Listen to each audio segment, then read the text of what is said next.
Bismillahirrahmanirrahim. Ya Hayyu Ya Qayyum.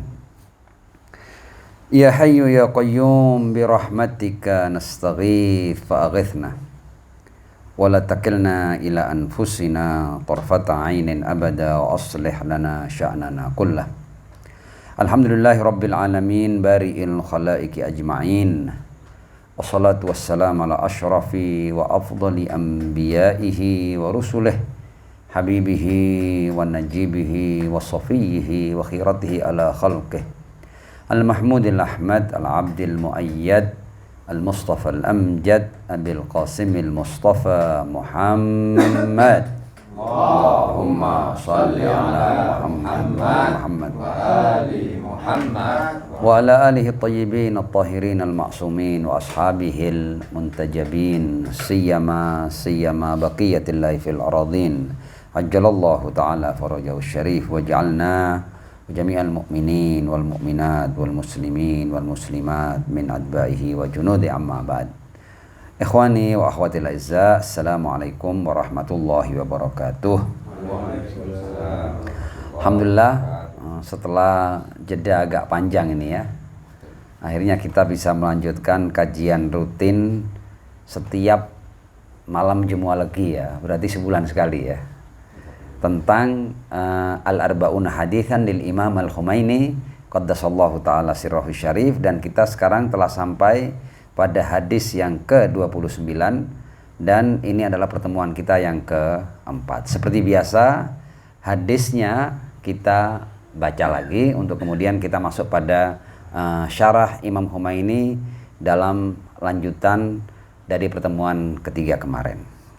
Riwayatnya seperti ini. Perawi mendengar dari Al-Imam Ja'far As-Shadiq alaihissalam, dan Imam Ja'far bercerita tentang wasiat Nabi Shallallahu alaihi wa alihi kepada Al-Imam Ali alaihissalam. Apa wasiat Rasul kepada Imam Ali? Ya, ini wasiat sebaik-baik manusia kepada pintu kota ilmunya. Ya, Rasul kan pernah ngomong ana madinatul ilm wa aliyun babuha. Apa wasiatnya? Ya Ali, wahai Ali, usika fi nafsika bi khisalin. Aku wasiatkan kepadamu untuk dirimu dengan beberapa sifat, bi khisalin. Fahfadha anni. Maka tolong nanti wasiat ini dijaga ya, pesan ini dijaga, maksudnya diamalkan. Fahfadha anni. Ambil dariku. Jadi wasiat dari sebaik-baik manusia kepada Maulal Muttaqin Amirul Mukminin Ali bin Abi Thalib alaihissalam. Thumma qala, dan sebelum Ar-Rasul sallallahu alaihi wa alihi menyampaikan wasiatnya, Ar-Rasul mendoakan Imam Ali, Allahumma a'inhu. Ya, bantu dia untuk bisa menjaga wasiatku ini. Allahumma a'inhu. Apa wasiatnya? Ammal ula fasidku. Yang pertama adalah kejujuran. Wala yakhrujanna min fika kidhbatun abada. Ali, kejujuran yang pertama. Dan jangan sampai satu dusta pun keluar dari mulutmu.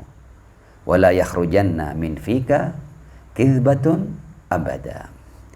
Wathaniya, yang kedua, al-wara'u. Ya, tingkat yang paling tinggi dari ketakwaan ya, wara'. Wala tashtari ala khiyanatin abada. Dan jangan pernah walau sekali engkau berkhianat. Berkhianat kepada siapapun. Jangan berkhianat kepada dirimu, kepada sesama manusia, kepada Rasulmu, dan kepada Tuhanmu. Wala tashtari ala khiyanatin abada. Jangan pernah berkhianat. Wa thalitha, apa yang ketiga pesannya? Al-khawfu minallahi azza wa jalla. Ya, al-khawfu minallahi azza dzikru. Ya, takut kepada Allah, Allah yang maha tinggi sebutannya. Dan takutnya itu sama Rasul dikasih penjelasan, ka'annaka tarahu. Seakan engkau melihatnya. Padahal kan Tuhan itu sesuatu yang jauh lebih hakiki keberadaannya, dan bukan keberadaan yang hanya bisa dijangkau oleh mata ya. Mata ini terbatas. sementara Tuhan tidak terbatas. Yang terbatas. Jadi ketika mata tidak bisa melihat Tuhan, bukan berarti Tuhan itu berarti layak diragukan. Enggak, ini jenis keberadaan yang bahkan indera-indera terbatas, baik indera penciuman, penglihatan, pendengaran, yang lain-lain tidak bisa menjangkaunya karena ini semua terbatas. Ya. Jadi sering saya contohkan itu kan. Anda itu ketika sesuatu tidak bisa Anda lihat bukan berarti tidak ada. Boleh jadi itu bukan termasuk hal-hal yang bisa dilihat. Tidak usah jauh-jauh kita. Suara itu materi atau bukan? Suara materi atau bukan? Suara materi kan? Suara materi kan, bisa didengar kan? Tapi bisa tidak kita melihat suara? Tidak bisa. Ya, bahkan materi-materi yang ada ini, alat untuk menjangkaunya pun terbatas. Ya, mata hanya bisa melihat hal-hal yang visual. Telinga hanya bisa memahami hal-hal yang sifatnya suara, gelombang, ya. Tapi telinga tidak bisa melihat, mata tidak bisa mendengar. Nah, jadi aneh ya kalau ada orang nanti buta dan dia hanya mendengar, dia nanti akan mengingkari warna sebab dia tidak pernah melihat warna. Ya, padahal warna itu ada, bentuk itu ada dan lain sebagainya. Intinya, ini keberadaan yang jauh lebih hakiki daripada yang bisa dijangkau oleh indera-indera yang terbatas.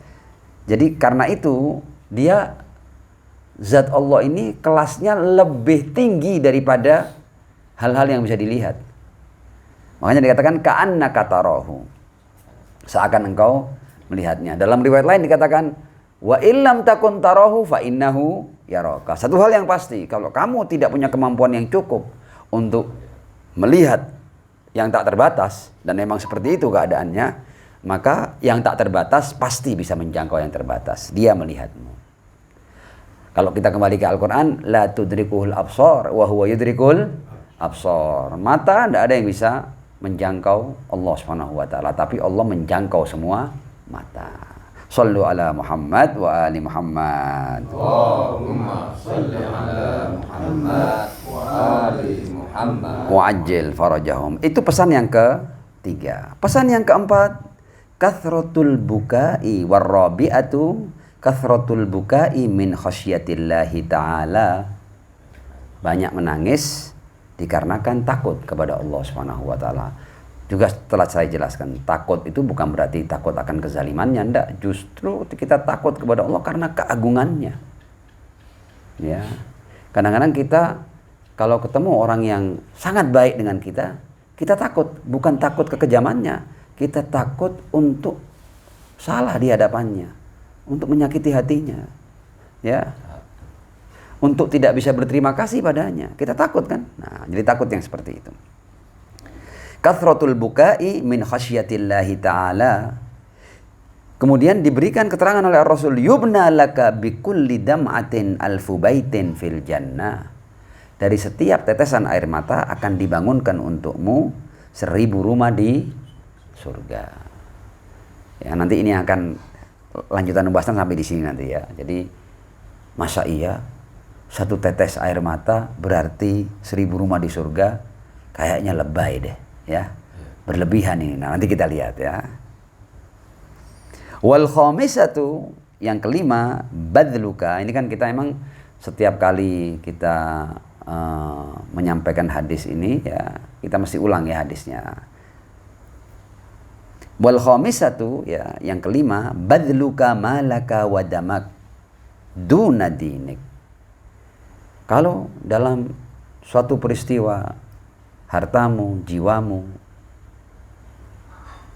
dituntut oleh agama untuk engkau pertaruhkan, jangan pernah mundur untuk mempertaruhkan hartamu, bahkan seluruhnya. Bahkan seandainya yang dituntut oleh agama itu jiwamu, serahkan. Ya. Tidak rugi kamu, ya, karena agama nilainya lebih tinggi daripada harta dan jiwa kita. Wal khamisatu badluka malaka wa damak duna dinik. Ya. Jangan pernah engkau nomor duakan agamamu. Ya, agama nomor satu. Ketika agama nomor satu, agama itu maksudnya kebenaran, hak. Ya, semua nilai-nilai kebaikan itu agama. Ya.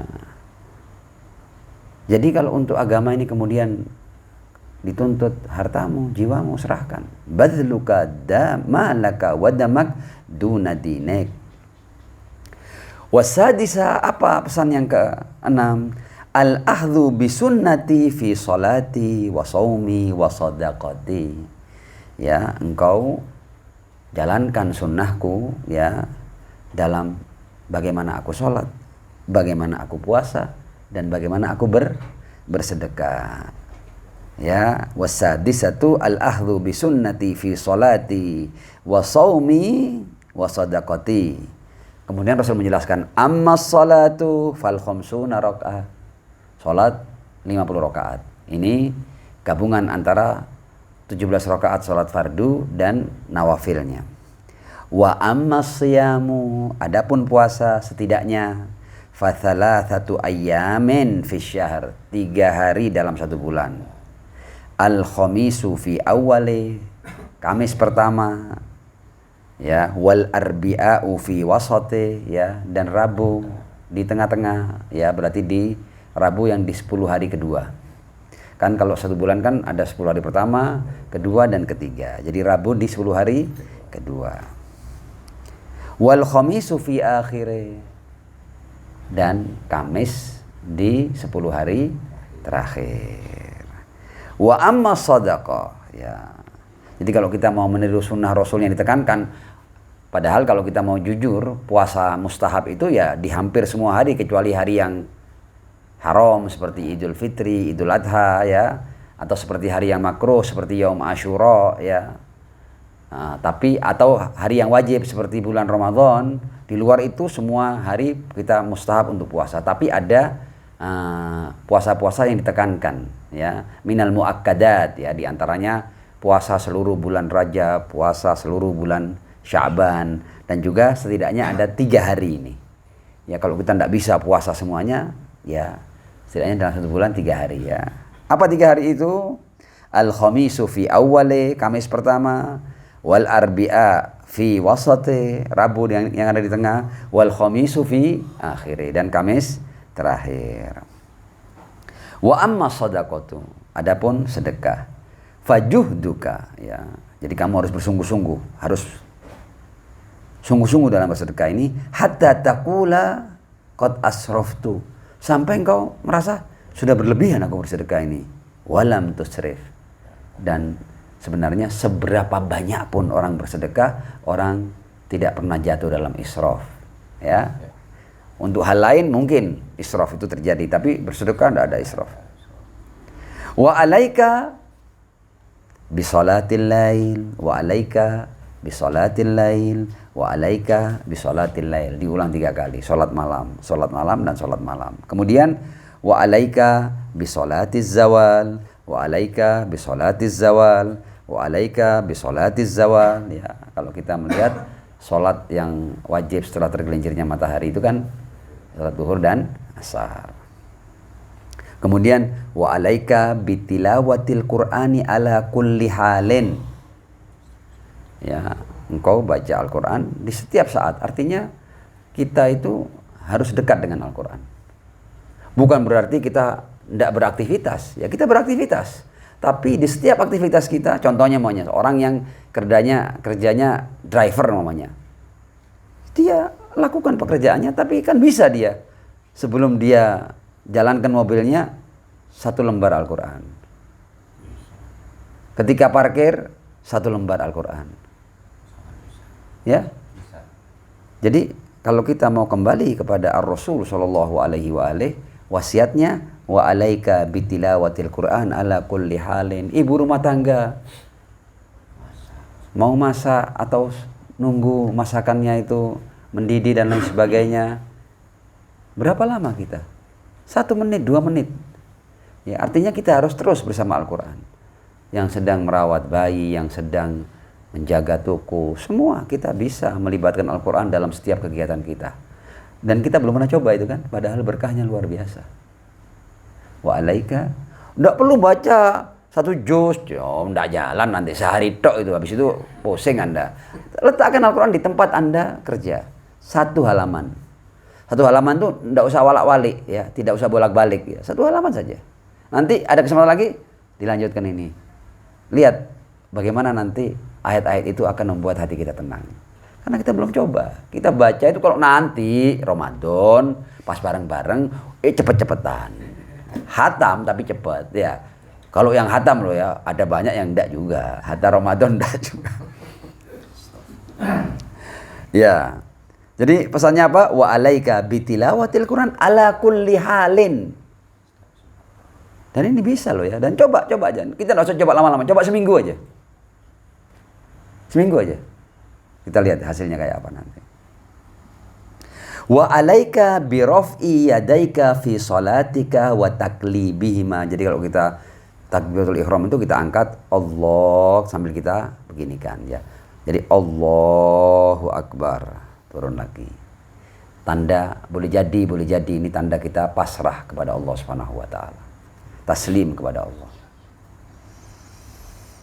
Ya kan orang kalau tertangkap kan angkat tangan kan ya. Nah, jadi Allah. Jadi tanda kepasrahan itu. Ya, mungkin di antara artinya itu ya. Kalau enggak tahu artinya enggak apa-apa, yang penting kita ikut Rasul.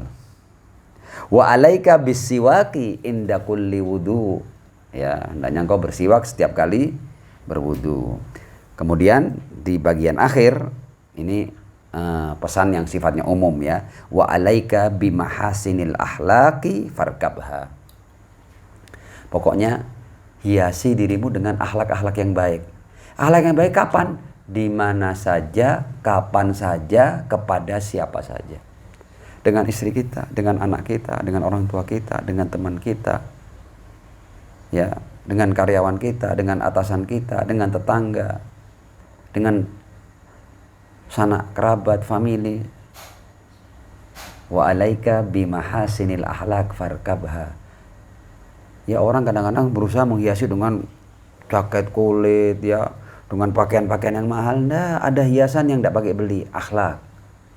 Ya, Anda senyum di tempatnya, menyapa lebih dahulu, memberikan salam lebih dahulu, siap membantu orang lain, berbicara dengan kata-kata yang santun, selalu mengeluarkan kalimat-kalimat yang menyejukkan. Itu modal buat kita, jadi hiasan buat kita. Jadi hiasan kita bukan lagi sutra. Jadi manusia ini punya hiasan yang lebih daripada pakaian-pakaian yang di dunia fashion itu harganya ratusan juta. Ndak. Ya, kalau orang pakaiannya ratusan juta tapi akhlaknya buruk, orang jijik dengannya. Orang boleh jadi pakaiannya dari karung goni ya. Tahu ya karung goni ya? Ini bahasa saya ini kecil ini. Ada ya karung goni ya. Ya.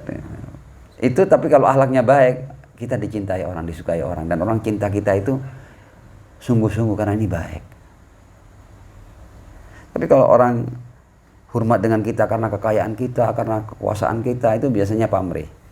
Boleh jadi dia tidak suka sama kita, tapi karena kaya, berkuasa, akhirnya hormat padahal tidak dari hati. Tapi kalau kita menghiasi diri dengan kebaikan akhlak, maka orang akan mencintai kita sepenuh hati.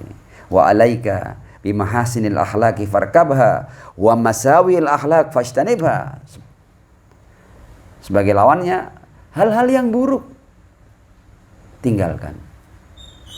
Kalau kita sulit, apa yang baik dan apa yang buruk? Imam Ali di kesempatan yang lain menjelaskan bahwa jadikan dirimu sebagai ukuran. Apa saja yang kamu suka orang lain memperlakukan kamu, pastikan orang lain juga suka. Jadi sebagaimana kamu ingin diperlakukan, perlakukan orang lain seperti kamu ingin diperlakukan. Dan apa keburukan? Sebagaimana kamu tidak suka diperlakukan orang lain dengan cara-cara tertentu, maka juga jangan pernah memperlakukan orang lain dengan cara-cara yang kamu sendiri tidak suka. Kalau seandainya orang lain memperlakukan kamu. Yang Ali berkata, ij'al nafsaka mizanan fima bainika wa baina ghairik. Jadikan dirimu sendiri. Jadi ukur dengan dirimu. Jadikan dirimu neraca. Kamu tidak suka orang kasar sama kamu, kamu jangan kasar. Kamu tidak suka ditipu, jangan nipu. Kamu tidak suka barangmu dicuri, dirampok, jangan ngerampok, jangan mencuri. Kamu tidak suka dihinakan, jangan menghinakan. Dan seterusnya. Ya. Enak kan? Jadi tidak repot-repot agama ini. Kita diminta untuk menjadikan diri kita sebagai ukuran. Yang aneh adalah orang tidak mau diperlakukan secara kasar, tapi dia sendiri setiap saat melakukan orang yang kasar. Nah ini Orang berdusta dengan perilakunya dia berdusta. Jadi ini setiap saat bohong orang ini. Jadi pendusta, ya. Wa alaika, mana tadi itu ya. Wa masawil akhlak fajtanibha, hindari itu. Fa illam, terakhir ini kata Rasul, fa illam taf'al, kalau tadi wasiatku 1, 2, 3 sampai yang terakhir tidak kamu lakukan, fala talumanna illa nafsak, kamu jangan salahkan kecuali dirimu. Oke? Hadis selesai, kita masuk. Jadi di bagian-bagian pertama ya, tentang itu sudah kita terangkan. Kita sekarang sampai pada bagian yang tadi itu. Yang mana tadi itu? Warrabi'atu kathratul buka'i min khasyatillahi ta'ala yubna laka bikulli dam'atin alfu baitin fil jannah. Ya. Satu tetes air mata yang karena takut kepada Allah, satu tetes itu akan dihargai Allah dengan apa? Dengan 1000 rumah di surga. Sebagiannya sudah kita jelaskan, kita masuk pada bagian berikutnya. Ma'assalati ala Muhammad wa ali Muhammad. Allahumma salli ala Muhammad wa ali Muhammad wa ajil farajahum. Oke. Ya. Setelah menjelaskan riwayat-riwayat tentang tentang nilai air mata karena takut kepada Allah yang sudah kita bahas di pertemuan yang ketiga ya. Nah, nanti mereka yang ingin melihat pertemuan pertama, kedua, ketiga, bahkan hadis ke-28, 27 bahkan mulai 1, silakan melihat channel YouTube Al-Qurba TV ya. Di sana ada serial 40 hadis Imam Humaini. Nah, Imam Humaini kemudian memberikan penjelasan. Kadang-kadang orang-orang yang jauh dari agama itu ketika berbicara tentang pahala, tentang ini itu kadang-kadang mereka mengolok-olok. Ya, dikatakan lihat ini orang-orang ini ya. Pahalanya satu tetes air mata katanya 1000 rumah di surga. Ada-ada aja orang-orang ini keyakinannya ya, karena diremehkan kita. Jadi mereka mempertanyakan imbalan yang besar atas perbuatan-perbuatan yang sederhana. Contohnya kalau kita pengikut Ahlul Bait biasanya kan kita mengatakan bahwa ada ziarah ke para imam tertentu itu nilainya seperti 1000 umroh dan haji. Sesatnya ziarah ke imam dapat 1000 umroh dan haji. Ya, nanti kemudian dituduh, oh kalau gitu mereka ini lebih meyakini bahwa ziarah lebih bagus daripada haji. Tidak begitu, itu pahala terserah Allah mau ngasih. Ya, dalam ajaran pengikut Ahlul Bait dalam fikih Ja'fari yang wajib itu haji bukan ziarah mustahab. Tapi ada riwayat yang mengatakan bahwa pahala berziarah itu bisa bernilai 1000 haji, 1000 umroh. Itu yang biasanya orang mencibir. Sesat ini, aneh-aneh ini, ya. Sekarang kita jawaban singkat dulu. Jawaban singkat. Kita ini usia kita berapa? Kalau hidup ini rata-rata manusia berapa? 60, 70 sudah cukup tua ya. 80 mau? 100 ya, 100 ya. 80 miring-miring. Ya.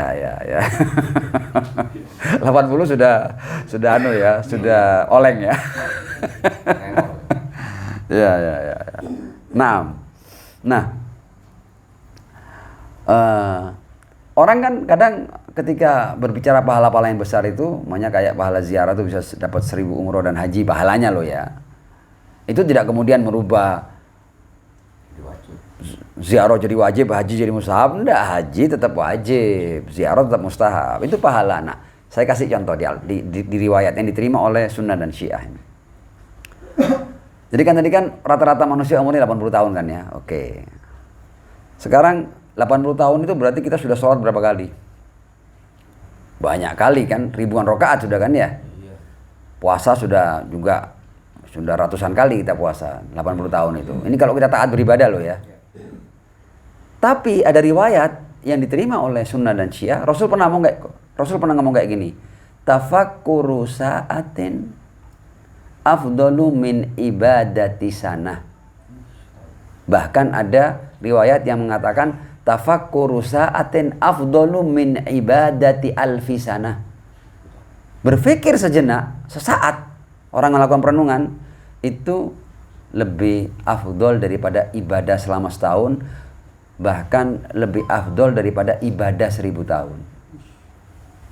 Loh, kadang-kadang Allah ini maha tak terbatas. Jadi Anda jangan kemudian salahkan Tuhan memberikan pahala yang sedemikian besar atas perbuatan-perbuatan yang sederhana. Berpikir sesaat, sederhana kan? Bahkan lebih capek sholat kita, lebih capek puasa. Tapi dalam riwayat dikatakan tafakkuru sa'atin afdalu min ibadati sana, atau di riwayat lain afdalu min ibadati alfi sana. Loh, Anda ini kok mau jadikan Tuhan pelit seperti Anda? Anda itu kalau mau menggaji orang ya kadang-kadang Anda kurangin ya. Setimpal aja sudah bagus Anda kasih. Tapi Tuhan tidak begitu. Tuhan Rahman, Rahim ya. Maha luas rahmatnya. Rahmatnya meliputi segala sesuatu. Dan dia Karim, Rauf ya. Jadi Anda jangan ajak Tuhan Anda untuk pelit. Jadi kalau ada ibadah sederhana dikasih imbalan yang besar, kemudian orang meragukannya, menganggap ini keyakinan yang aneh. Enggak begitu. Nanti kita buktikan. Nah, ini Imam Khomeini hendak bahas ininya ya, supaya kita ini berhubungan dengan Tuhan yang seperti apa. Allahu Akbar. Sallu ala Muhammad wa ali Muhammad. Allahumma salli ala Muhammad wa ali Muhammad. Wa ajil farajahum. Kata beliau, orang-orang yang ashab, kalau bahasa beliau itu ashab an-nufus ad-dhaifah, jiwa-jiwa yang lemah, jiwa-jiwa yang kerdil. Tidak sadar dia ini hamba, sok mau batasi rahmat dan keluasan ya, ketika Allah hendak memberikan imbalan kepada umat manusia, kepada hamba-hambanya. Ya, bahkan dikatakan inna ba'dha ashabin nufus ad-dha'ifa ya, ghairil mutmainnah ya, yang tidak tenang ya, nufus yang tidak tenang ya, ta'tarid ala ma warada fil ahadits asy-syarifah. Mereka melawan, menentang ya pahala-pahala yang besar untuk amalan-amalan yang sederhana. Kemudian beliau memberikan penjelasan seperti ini. Sesuatu yang sederhana di mata kita manusia ini tidak bisa menjadi dalil bahwa surah ghaibiyah dan malakutiyahnya juga sederhana. Ini kan kita kalau di alam ini kan supaya kita kenal istilah ya ini ya. Ini kan karena dia pakai bahasa ahli irfan ya, atau urafa ya, dia pakai bahasa ini. Ada ghaibiyah, malakutiyah, ada alam malakut, ada alam mulk. Alam dunia ini alam mulk. Setelah dunia itu namanya alam malakut. Jadi kita punya sisi mulk ya, wujud kita di dunia ini. Nanti kita di akhirat itu malakut kita nanti. Ya. Dan tidak sama antara mulk dan malakut. Nah, kata Imam Khomeini, sesuatu yang sederhana di mata kita tidak bisa menjadi dalil bahwa surah ghaibiyah malakutiyahnya itu juga sederhana. Beliau menjelaskan, karena sangat mungkin sesuatu itu di alam mulk terlihat sangat sederhana, tapi batin dan malakutnya di puncak keagungan. Contoh mamanya, kenal Rasulullah? Kenal kan? Makanya kan kita salam kan, ya. Kita sholawat kan. Innallaha wa malaikatahu shalluna 'alan nabi. Ya ayyuhalladzina amanu shallu 'alaihi wa sallimu taslima. Sholawat. Allahumma salli ala Muhammad wa ali Muhammad wa ajil farajahum. Saya mau tanya sekarang. Bentuk tubuh Rasul di alam mulk, di alam dunia, apakah kayak giant, kayak raksasa? Tingginya setinggi Gunung Semeru gitu? Atau seperti manusia biasa? Ya seperti manusia biasa. Kalau ukuran alam mulknya ya, boleh jadi tubuh Rasulullah dengan yang lain-lain tidak ada perbedaan jauh. Posturnya ya begitu. Ya bukan dari jenis bangsa raksasa gitu, giant. Enggak, ya Rasul biasa. Ya, seperti orang-orang Arab pada umumnya. Oke? Nah, kata Imam Khomeini, fa innal haikal al-muqaddas lirrasul sallallahu alaihi wa alihi ya, wa syakl al-khariji li jismi rasul al-akram al-mu'azzam sallallahu alaihi wa alihi minal kainati saghira fi hadzal alam. Ya dibandingkan dengan gunung, ya besar gunung. Dibandingkan dengan pohon kurma, ya tinggi pohon kurma. Tubuhnya Rasulullah. Betul enggak? Walakin ruhuhul muqaddasa kanat tuhitu bil mulki wal malakut. Tapi sisi batin ar-Rasul sallallahu alaihi wa alihi, dialah yang meliputi bukan hanya alam dunia, tapi juga alam malakut. Jadi kadang-kadang sesuatu tampaknya sederhana ya kayak manusia biasa. Tapi ruhul muqaddasa tuhitu bil mulki wal malakut. Bukan hanya itu, wa kana sallallahu alaihi wa alihi ya wasitatan li ijadis samawati wal aradin. Bahkan yang kamu lihat kecil nih yang kalah tinggi dengan pohon kurma ini alasan adanya langit dan bumi. Loh. Jadi lek sampean boten semerap menang mawon. Ya. Oke. Kata Imam Khomeini, karena itu kalian kalau mau menghukumi sesuatu di alam mulk dan kalian belum tahu nilai dia di alam malakut, ya jangan. Nggak usah cerita kamu nggak tahu kan. Jadi semuanya saya mau menilai Mas Arif namanya. Nggak boleh saya menilai kan saya tahu zahirnya, tapi malakutnya saya nggak tahu. Boleh jadi sesuatu yang kita nilai tidak baik itu di luar. Kebaikannya di luar bayangan kita. Artinya, kalau kamu tidak tahu jangan ngomong. Sebab manusia itu bukan hanya zahirnya, ada batinnya. Kadang-kadang zahir yang sederhana itu menipu kita, padahal batinnya luar biasa. Kadang-kadang zahir yang seakan-akan luar biasa, ternyata batinnya ya kita kan tak tahu, ya.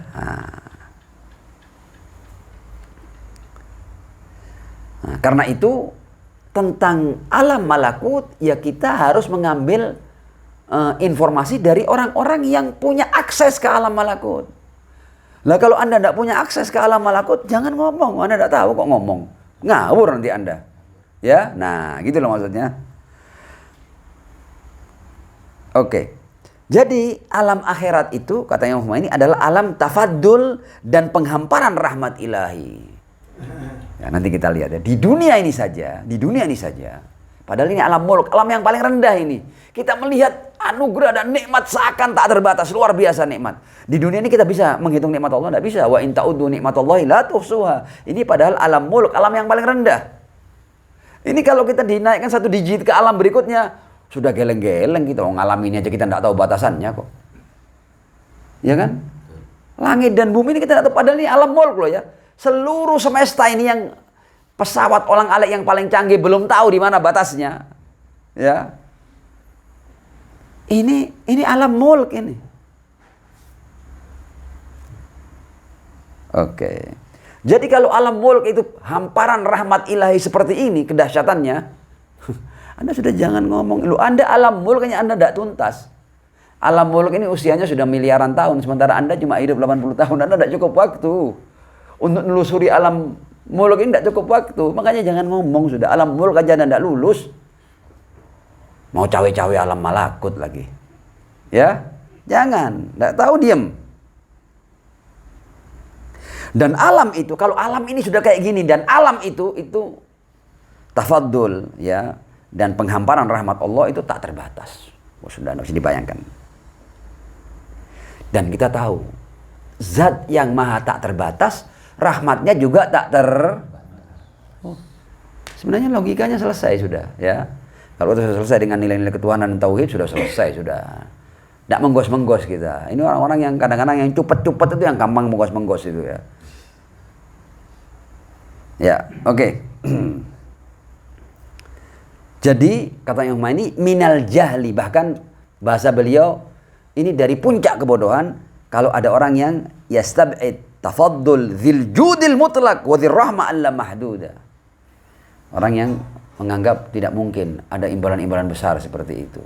Berarti dia meragukan adanya zat yang punya kedermawanan yang mutlak dan punya rahmat yang tak terbatas. Kata Imam Khomeini, padahal nikmat-nikmat yang sudah kita rasakan sekarang ini nikmat-nikmat yang bahkan kita ini tidak semua nikmat tahu loh ya. Pernah saya dulu cerita seperti inilah. Kita ini bahkan ketika bersyukur, kita tidak tahu semua. Sekarang saya mau tanya kepada Anda, ini mata kita melihat enggak? Bisa kan kita gunakan melihat? Ya kan? Tapi kira-kira ada berapa miliar jaringan dan sel di mata ini sampai bisa melihat? Nggak tahu kita. Bahkan kita bersyukur nggak bisa. Karena kita detail-detailnya nggak tahu kita. Oke. Dan sekarang ini loh. Tadi kan kalau orang berbuat amalan ini, amalan itu ya, nangis karena takut kepada Allah, Allah akan menjadikan dari setiap tetesan air matanya 1000 rumah di surga. Sekarang gini sudah.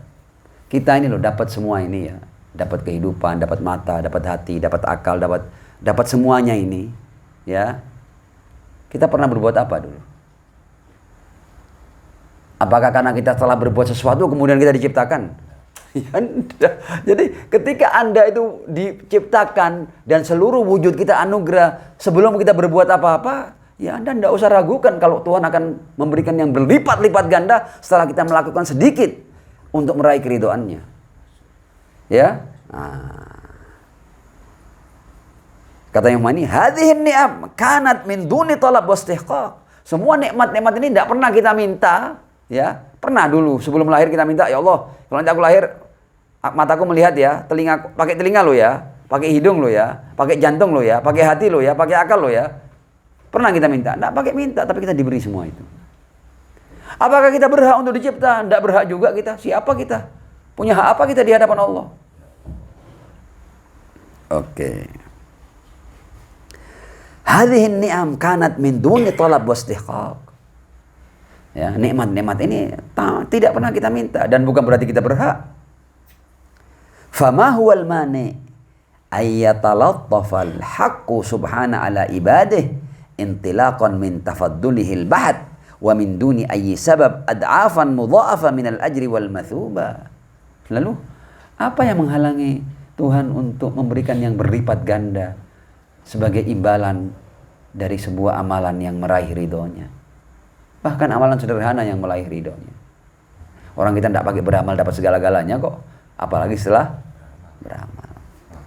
Ini juga bukan berarti kemudian kita mengatakan kalau gitu kita berhak ya setelah beramal. Tidak, malah justru kita mengatakan bahwa sejak awal tidak ada yang kita berhak di hadapan Allah Subhanahu wa taala. Nanti seperti itu ya.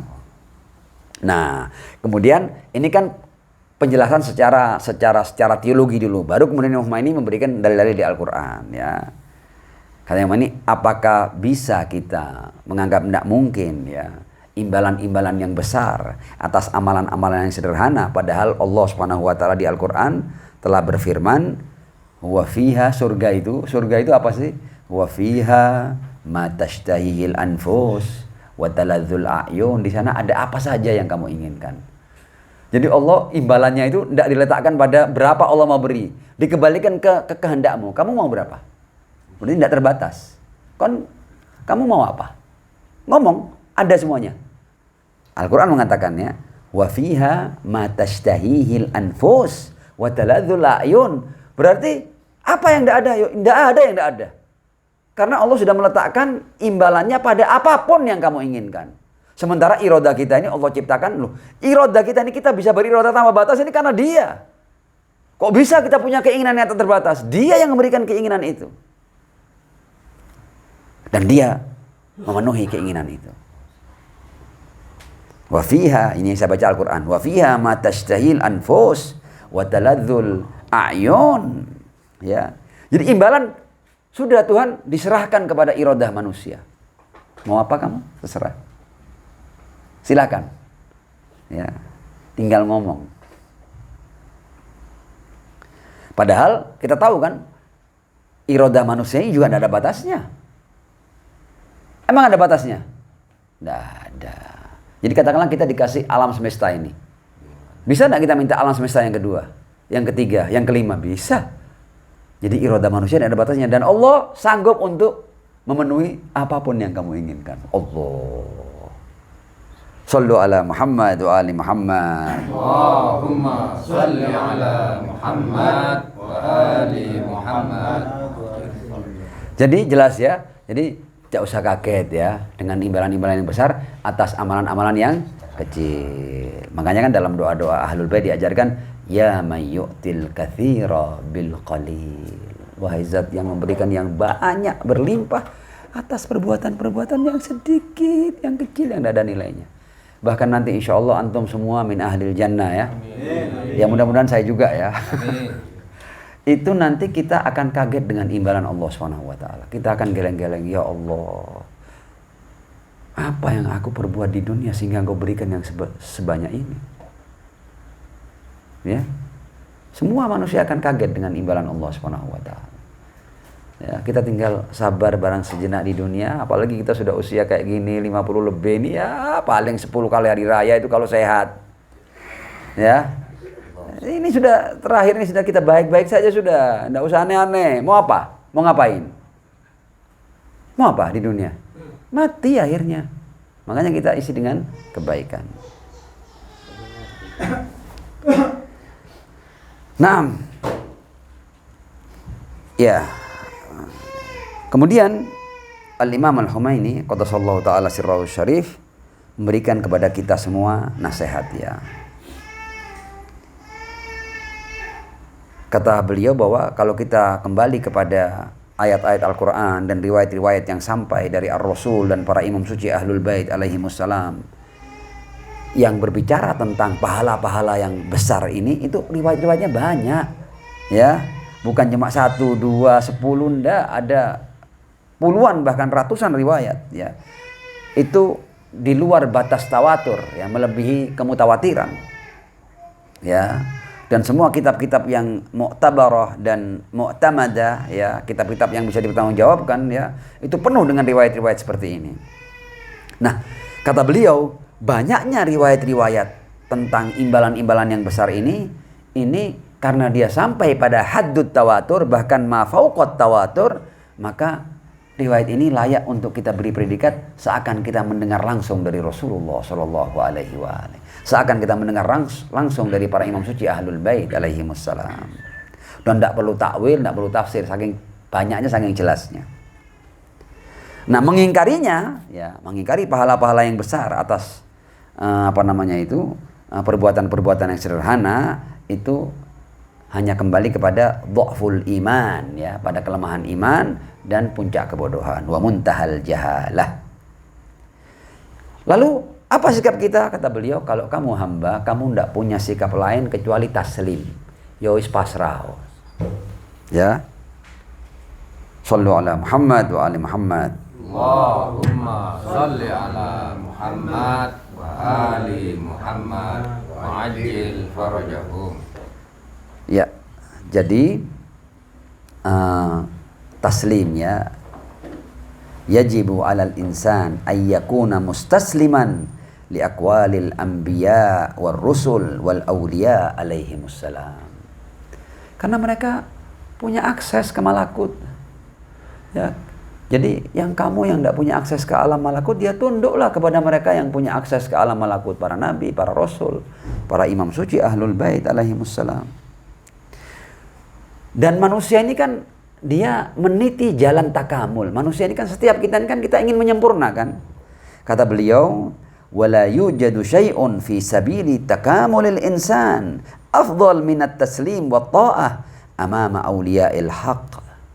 Dan tidak ada jalan menuju kesempurnaan bagi setiap manusia kecuali yang lebih bagus ya, kecuali dia taslim dan taat kepada mereka yang punya akses ke alam malakut dan orang-orang yang memang merupakan perwakilan Tuhan. Apakah dia nabi, apakah dia rasul, apakah dia orang-orang yang ditunjuk oleh rasul sebagai wakilnya. Apalagi terhadap hal-hal, ya kata beliau, ini masih penjelasan beliau ya. Ini saya sederhanakan ya, beliau memberikan penjelasan yang cukup panjang lebar. Khususnya tentang hal-hal yang memang di luar jangkauan akal kita.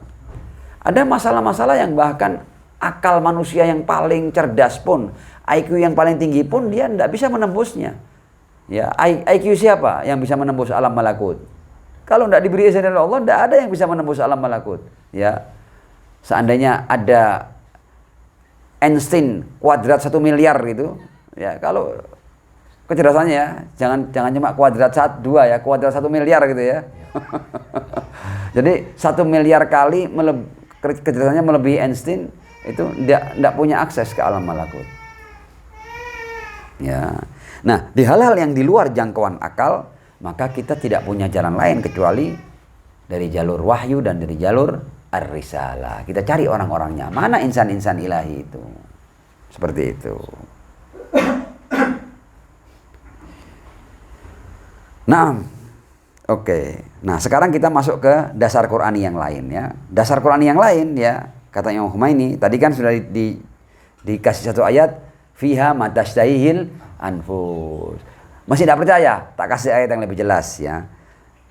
Inna anzalnahu fi lailatul qadr wa ma adraka ma lailatul qadr. Satu malam kan?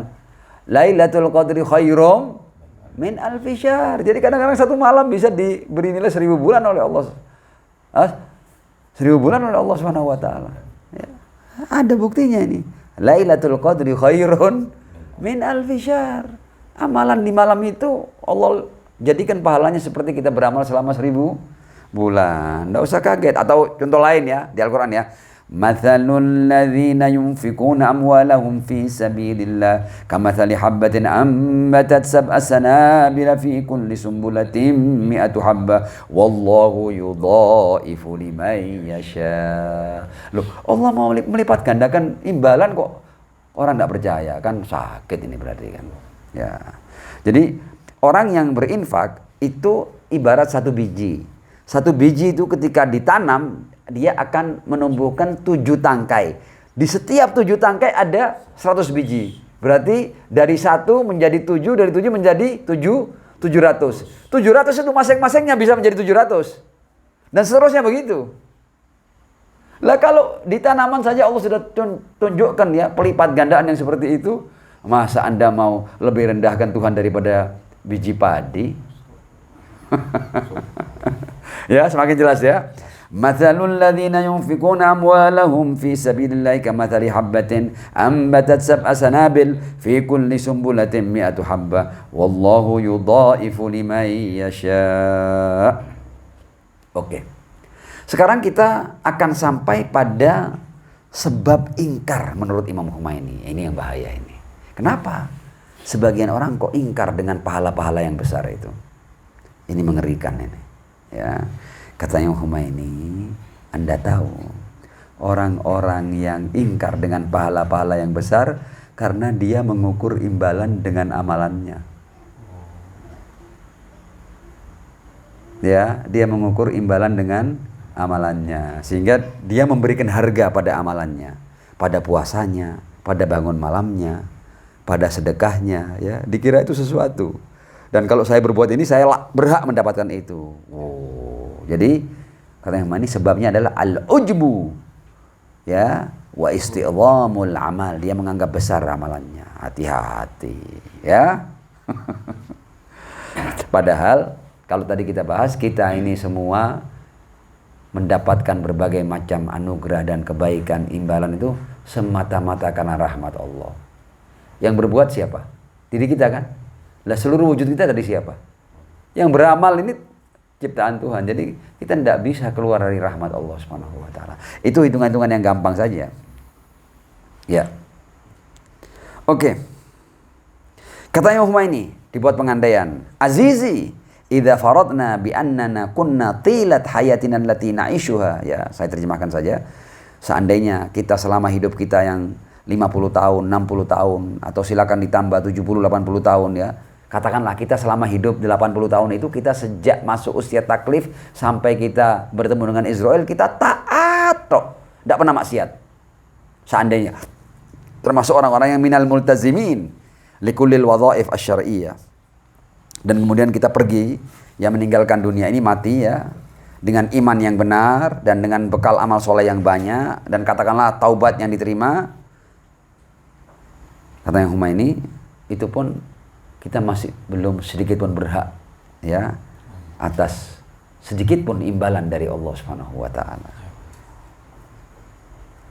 Famadza nastahiq minal jaza li hadzal qadr minal imani wal amal. Ya, tadi kan contohnya, kita nanti di surga itu berapa lama? 100 tahun? 1000 tahun? khalidina fiha. Lah terus kamu yang beramal 80 tahun berimbang dengan keabadian? Ya ndak berimbang. Come on ya. Ojo nemen-nemen ya. Ya.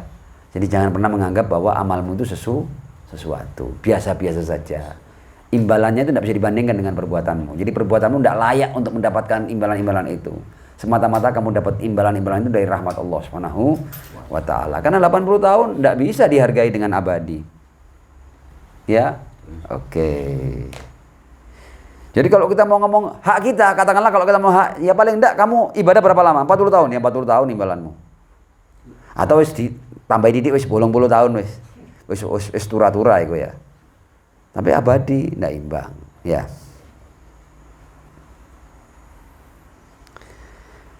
Nah, jadi sebagai kesimpulan bahwa kita paham sangat mungkin Allah Subhanahu wa taala dengan rahmat yang luas akan memberikan imbalan yang tak terbatas atas perbuatan-perbuatan yang sederhana. Karena semua itu bergantung kepada ar-rahmah al-wasi'al ilahiyah. Dan kita ketika mengenal Tuhan yang Maha Rahman, Maha Rahim, yang rahmatnya tak terbatas, kita jangan pernah menganggap aneh atau menganggap tidak mungkin ya, imbalan-imbalan yang besar atas perbuatan-perbuatan yang sederhana. Ya, sudah berapa lama? 51 menit.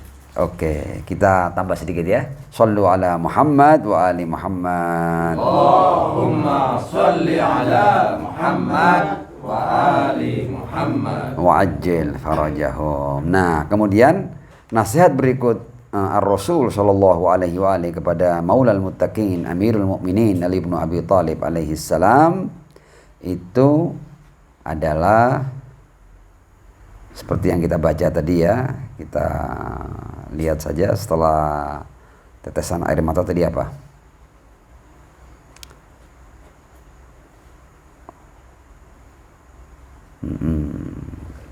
Ya. Wasadisa ya yang keenam al-akhdhu bi sunnati fi salati wa shaumi wa shadaqati ya amma salat fal khamsuna rakaah. Nah, ini tentang salat ya. Kita masuk pada keterangan al-Imam Al-Khumaini qaddasallahu taala sirrahu syarif ma salati ala Muhammad wa ali Muhammad. Allahumma shalli ala Muhammad wa ali Muhammad wa ajil farajahum. Dikatakan bahwa maksud daripada Ar-Rasul ketika berkata amma shalah, sunnahku dalam salat fal khamsuna rakaah, 50 rakaat ya. Jadi ini maksudnya adalah salat-salat fardu yang 17 rakaat beserta nafilahnya, kecuali 2 rakaat yang dilakukan setelah salat Isya dalam keadaan duduk. Ya. Kan kalau ditambah itu jadi 51 kan. Tapi kenapa di hadis ini tidak dimasukkan kok cuma 50 bukan 51 ya.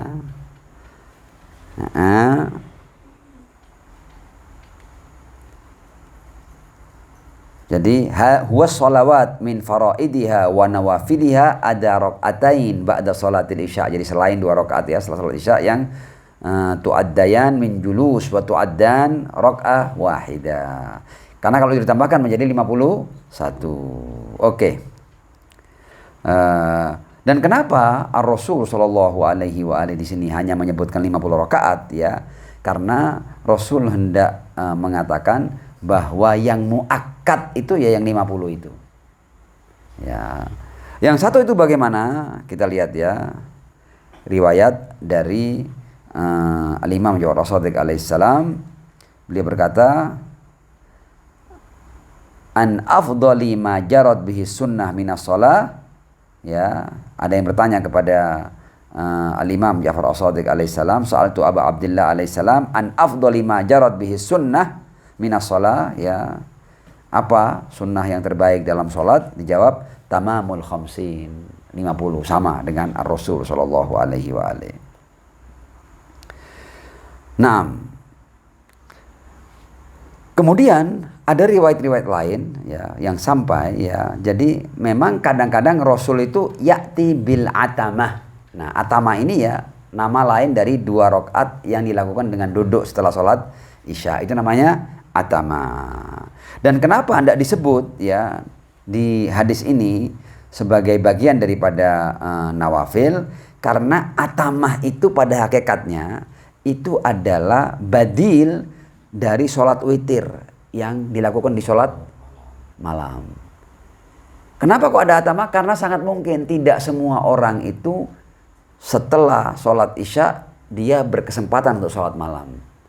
Jadi seandainya sholat witirnya didahulukan untuk mendapatkan pahala witir yang di tengah malam itu. Ya, jadi secara khusus tidak terkait dengan nawafil yang muakkadah. Oke. Dan dalam sebagian riwayat dikatakan, kenapa kok atama harus dilakukan? Karena sangat mungkin orang itu ketika tidur sebelum dia bisa bangun, dia bablas atau dia mati. Ya kan? Jadi supaya dia dapatkan pahala witir di tengah malam itu, dia bisa tutupi dengan atama. Ya. Jadi pada hakikatnya sholat atama itu adalah sholat witir yang dilakukan ya, artinya pada hakikatnya sholat witir malam itu yang dilakukan sebelum waktunya khasyata mautina tilkal laila, karena kita takut mati di malam itu atau kita takut kebablas tadi itu.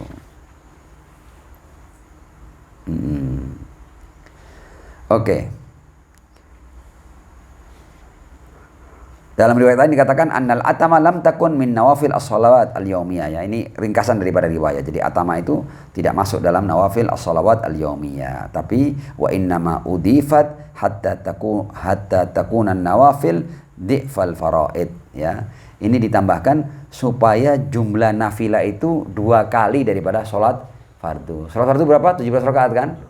Nah, kalau 17 dikurangi 50 berapa? 50 dikurangi 17 berapa? 33. Supaya jadi 34, 2 kali 17 ditambahkan witir tadi itu. Ya, supaya nafilah menjadi 2 kalinya supaya sholat nafilah 2 kalinya sholat fardu. Wa innama udifat hatta takuna nawafil di'fal faraid. Oke, intinya tidak ada hal yang serius, cuma supaya kita tahu bahwa yang sebenarnya an-nawafil al-yaumiyah ya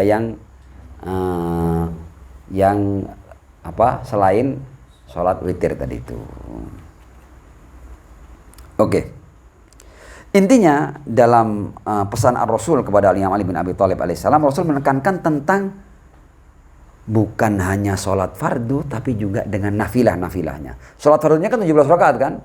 Subuh kita 2 rakaat, zuhur asar kita masing-masing 4 rakaat, maghrib 3 rakaat, dan isya 4 rakaat, 17 kan. Nah, tapi ditekankan untuk agar yang mau mengikuti sunnah ar-Rasul juga melaksanakan sholat-sholat an-nawafil al-yaumiyah, dan di situ ada fadlun kabir, ya. Bahkan kata Imam Humaini dalam sebagian riwayat yang beliau baca itu bahkan meninggalkan nafilah ya itu bisa dihitung sebagai maksiat. Tentu ini untuk kelas-kelas tertentu ya. Balik tabara ya fi ba'dir riwayat anna minal ma'asi tarkun nafilah. Artinya meninggalkan nafilah itu bisa dihitung sebagai maksiat. Ya padahal kan nafilah mustahab kan, tidak wajib kan. Bahkan dalam riwayat-riwayat yang lain seakan-akan akan ada azab untuk meninggalkan sunnah ini. Azabnya bukan berarti azab seperti maksiat loh ya. Azabnya boleh jadi kita akan terhindar daripada fadilah-fadilah yang seharusnya kita dapatkan. Ya. Bahkan dalam riwayat-riwayat yang lain seakan-akan riwayat hendak mengatakan bahwa nafilah itu juga wajib. Ya. Bukan berarti wajib loh ya, seakan-akan saking pentingnya nafilah itu juga wajib. Kenapa? Mungkin ada sebagian yang berkata, aneh-aneh ini, masa sholat sunnah jadi wajib? Enggak. Karena ya kita tahu kan, apa sih tujuan sholat nafilah itu? Untuk menambal kekurangan-kekurangan sholat wajib. Jadi sebenarnya nafilah itu meninggalkannya maksiat kalau seandainya tanpa nafilah sholat fardu kita tidak sempurna. Ya. Nah. Jadi kenapa kok sampai ada hukum-hukum yang seperti itu? Ya.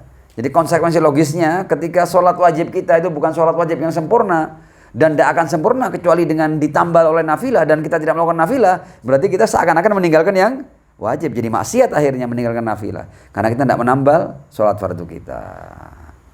Kata yang ini li'annal hadafal mansyud min waraiha hasbar riwayat al-madhkurah itmamul faraid, ya. Ya, untuk menyempurnakan sholat-sholat fardu dan agar sholat fardu diterima wa qabuluha. Kita masuk ke riwayat-riwayat ya sekarang ya, sedikit ya. Insyaallah tinggal berapa menit lagi? Sudah 1 jam. Ya, tambah sedikit lah ini ya. Atau cukup ya? Oke lah, karena sudah 1 jam, insyaallah di bagian ini tentang riwayat-riwayat yang tentang riwayat-riwayat nafilah ya, itu akan kita bahas pada pertemuan berikutnya. Tsummal afwa minkum. Wassalamualaikum warahmatullahi wabarakatuh. Waalaikumsalam warahmatullahi wabarakatuh.